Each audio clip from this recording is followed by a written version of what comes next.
नारियल खेड़ा गांव में एक लोहार राजू रहता था। उसका एक भरा पूरा परिवार था, जिसका लालन पालन करने के लिए उसे कई बार दिन रात काम करना पड़ता था। रोज की तरह आज भी काम पर जाने से पहले राजू ने अपना खाने का डिब्बा बांधने के लिए अपनी पत्नी से कहा। पत्नी जब डिब्बा लेकर आई तो राजू ने कहा, मुझे आज आने में देर हो जाएगी, शायद मैं रात को ही आऊं। इतना कहकर राजू अपने काम पर निकल गया।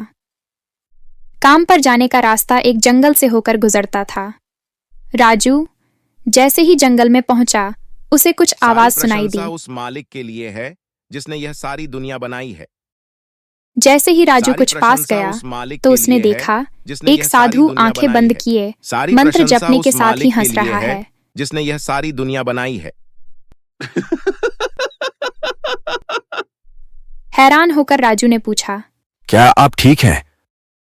उस साधु को राजू नहीं जानता था, लेकिन साधु ने एकदम से उसका नाम लेकर कहा, आओ राजू बेटा, मैं तुम्हारा ही इंतजार कर रहा था।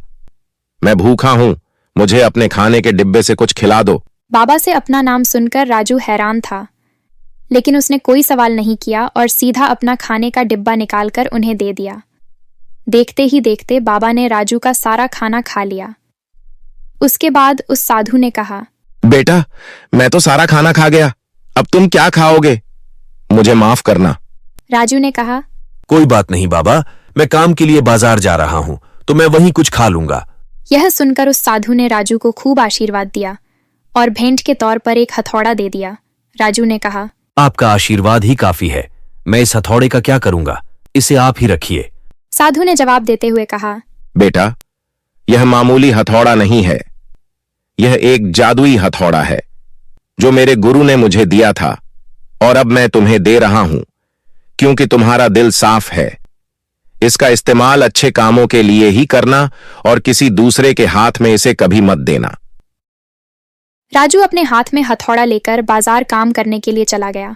दुकान पर पहुंचकर औजार बनाने से पहले उसके दिमाग में आया कि इसी हथौड़े से लोहा पीटता हूं। जैसे ही उसने लोहे पर हथौड़े से चोट मारी, वो सीधा औजार बन गया। दूसरी चोट में लोहे के बर्तन बन गए। राजू समझ गया कि यह सही में जादुई हथौड़ा है। वो जो बनाने की सोच के साथ लोहे पर चोट मारता, लोहा सीधा वही बन जाता। जादुई हथौड़े की वजह से राजू का काम जल्दी खत्म हो गया और वो अपने साथ ही उस जादुई हथौड़े को घर ले गया। इस तरह राजू उस हथौड़े से ज्यादा बर्तन और जरूरी सामान बनाकर शहर जाकर बेच देता। धीरे धीरे उसके हालात बदल गए और वो गांव का एक अमीर आदमी बन गया।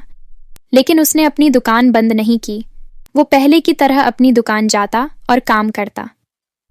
एक दिन गांव का मुखिया उसकी दुकान पे आया और बोला, राजू। अरे मुखिया जी, आप आइए आइए। राजू, हम एक जरूरी काम की वजह से तुम्हारे पास आए हैं। जी मुखिया जी, बताइए क्या काम है? हम गांव वालों को शहर जाने में बहुत ज्यादा समय लगता है। क्या तुम अपने हथौड़े से गांव और शहर के बीच आने वाला एक पहाड़ तोड़ने में मदद करोगे? इससे बीच में एक सड़क बन जाएगी और गांव से शहर का सफर आसान और छोटा हो जाएगा।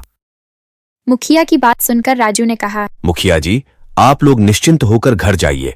पहाड़ तोड़कर सड़क बनाने की जिम्मेदारी मेरी। जब सड़क बन जाएगी तो मैं आप लोगों को खबर कर दूंगा। राजू ने कुछ दिनों बाद पहाड़ तोड़कर सड़क बना दी और मुखिया जी के पास जाकर उन्हें सड़क बन जाने की खुशखबरी दी। मुखिया और गांव के लोग बहुत खुश हुए और उसकी बहुत तारीफ की। हथौड़े का उपयोग सिर्फ औजार और बर्तन तक ही सीमित नहीं था। राजू इससे मन का कुछ भी बना सकता था और किसी भी कठिन चीज को आसानी से तोड़ सकता था। राजू गांव छोड़कर शहर आ गया और एक जमीन खरीदी और हथौड़े की चोट मारकर उस जमीन पर अपनी एक आलीशान हवेली बनाई। राजू के पास अब किसी चीज की कमी नहीं थी।